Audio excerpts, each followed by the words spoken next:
दिल्ली में विधानसभा चुनाव की तारीख एक बार फिर नजदीक आ गई है। 5 फरवरी को यहाँ पर 70 विधानसभा की सीटों के लिए वोट डाले जाएंगे, जिनका परिणाम 8 फरवरी को आना है। आपको बता दें कि पिछले 3 चुनाव में यहाँ पर निसंदेह अरविंद केजरीवाल की आम आदमी पार्टी को व्यापक जन समर्थन मिला था, लेकिन पिछले 2-3 सालों में शराब घोटाले मामले को लेकर के अरविंद केजरीवाल की सरकार चर्चा में है। आम आदमी पार्टी के 4 नेता जेल भी जा चुके हैं, जिसमें स्वयं केजरीवाल भी शामिल हैं, और सुप्रीम कोर्ट जमानत के बाद एक बार फिर विधानसभा चुनाव की रस्साकसी जबकि चल रही है। इस बीच 2 दिन पहले आम आदमी पार्टी के 8 विधायकों ने पार्टी से इस्तीफा दे दिया। दूसरे दिन ही भारतीय जनता पार्टी में शामिल भी हो गए। खास बात यह है कि इन सभी 8 विधायकों की टिकट आम आदमी पार्टी ने काट दी थी, जिसकी वजह से पिछले कुछ दिनों से ये लोग नाराज चल रहे थे, और आखिरकार चुनाव के लगभग 4-5 दिन पहले इन्होंने भारतीय जनता पार्टी का दामन थाम लिया था। आपको बता दें कि पिछले लगभग 28 सालों से दिल्ली में भारतीय जनता पार्टी सत्ता में नहीं है।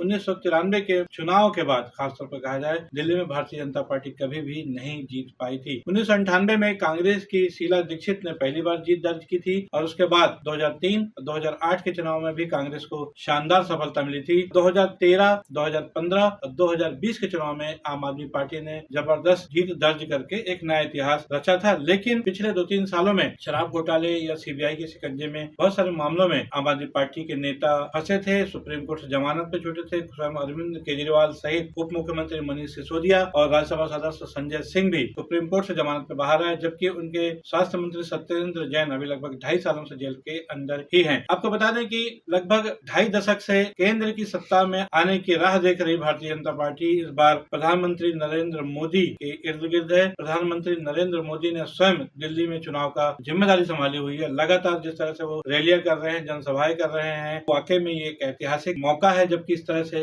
विधानसभा चुनाव के लिए उन्होंने इतनी मेहनत कर रहे हैं। उनके साथ भारतीय जनता पार्टी के प्रदेश अध्यक्ष वीरेंद्र सचदेवा सहित उड़ीसा के नेता जो कि दिल्ली भाजपा के प्रभारी हैं, प्रियंक पांडा, वो भी लगे हुए हैं। और देखा जाए तो केंद्र की सरकार के तमाम बड़े नेताओं को दिल्ली में विधानसभा चुनाव में प्रचार के लिए लगा दिया गया है, और ये नेता लगातार आम आदमी पार्टी और कांग्रेस दोनों को घेर रहे हैं और किसी भी तरह से सत्ता में वापस आना चाहते हैं। इसके जवाब में कांग्रेस भी इस बार पूरे दमखम के साथ चुनावी मैदान में है। कांग्रेस पार्टी के नेता राहुल गांधी, प्रियंका गांधी, दोनों भाई बहन इस समय लोकसभा के सदस्य हैं। उसके अलावा पार्टी के राष्ट्रीय अध्यक्ष मल्लिकार्जुन खड़गे भी लगातार रैलियां भी कर रहे हैं, जनसभाएं भी कर रहे हैं। ये लोग भी आम आदमी पार्टी को घेर रहे हैं देखा जाए तो, और तमाम तरह के आरोप प्रत्यारोप भी लगा रहे हैं। देखना है कि इस बार दिल्ली की जनता क्या करती है। जहाँ तक कांग्रेस की बात करें तो 2013 के बाद से मतलब आज 12 साल से कांग्रेस भी दिल्ली में सरकार नहीं बना पाई है। इसलिए भारतीय जनता पार्टी और कांग्रेस के लिए ये लंबी लड़ाई कही जा सकती है कि लंबे अरसे बाद एक बार फिर वो लोग दिल्ली में अपना कब्जा चाहते हैं। इसके लिए वो सारी तैयारियां किए हुए हैं। और वहीं दूसरी तरफ आम आदमी पार्टी के नेता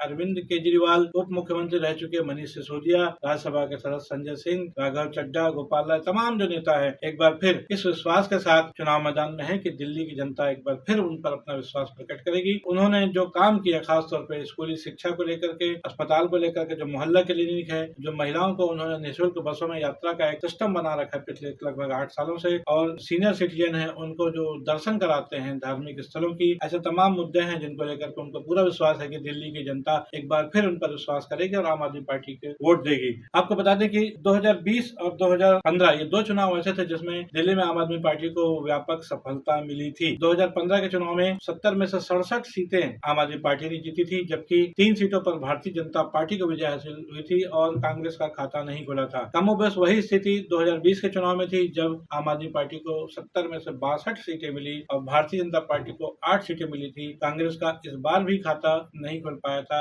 इसलिए सबसे पहला सवाल यह है कि क्या कांग्रेस इस चुनाव में अपना खाता खोल पाएगी, और सबसे महत्वपूर्ण बात यह है कि 2.5 दशक बाद क्या भारतीय जनता पार्टी एक बार फिर दिल्ली में अपनी बादशाहत काम कर पाएगी। इन सब सवालों के बीच में जो सबसे बड़ा सवाल है वो ये कि आखिर दिल्ली के दिल में क्या है, कांग्रेस का हाथ, भाजपा का कमल या फिर आम आदमी पार्टी का झाड़ू। इन सब सवालों का जवाब आपको मिलेगा 8 फरवरी को, जबकि मतगणना होगी और रिजल्ट भी आएगा। ये जानने के लिए तब तक आप इंतजार कीजिए और बने रहिए न्यूज T20 के साथ। मैं हूँ बीडी निजामी। आज के लिए बस इतना ही। हमारी ये खबर आपको कैसी लगी इस पर अपनी राय अवश्य दें। खबर को लाइक करना ना भूलें और चैनल को सब्सक्राइब करना भी। कल फिर मिलेंगे किसी नई खबर के साथ, तब तक के लिए दीजिए इजाजत। जय हिंद, जय भारत, जय छत्तीसगढ़।